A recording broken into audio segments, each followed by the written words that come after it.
Sinem'in mutfağına hoş geldiniz. Bugün sizlerle zeytinyağlı enginar tarifini paylaşmak istiyorum. Yeni tariflerimden haberdar olabilmek için kanalıma abone olup zili tıklayıp bildirimleri açmayı unutmayınız. Tarifimiz için 4 tane enginar kullanıyorum.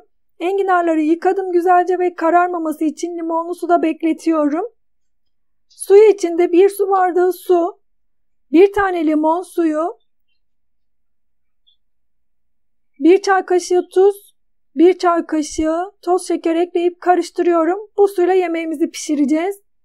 Tencereye 1 tane küçük boy soğan, yarım çay bardağı sıvı yağ, varsa zeytinyağı kullanın. Soğanları biraz kavuruyorum. Soğanlar biraz kavruldu. Üzerine 1 kavanoz garnitür süzdüm. Güzelce yıkayıp süzdüm ve tencereye aldım. Soğanlarla lezzetlenmesi için biraz kavuruyorum. 1 tutam dereotu ekledim. Birkaç saniye daha kavurduktan sonra enginarları üzerine alıyorum.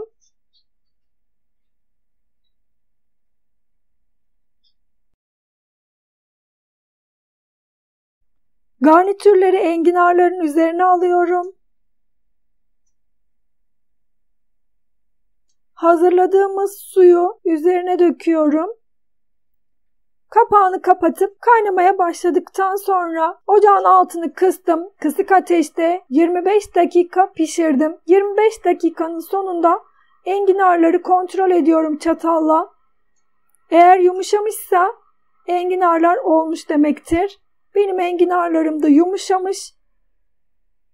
Ocağın altını kapatıp bu şekilde soğumaya bırakıyorum. Servis tabağına aldım. Soğuk soğuk servis edebilirsiniz. Deneyeceklere şimdiden kolay gelsin. Herkese afiyet olsun. Facebook ve Instagram hesaplarından da takibe alabilirsiniz. İzlediğiniz için teşekkürler. Bir sonraki tarifimde görüşmek üzere. Hoşça kalın.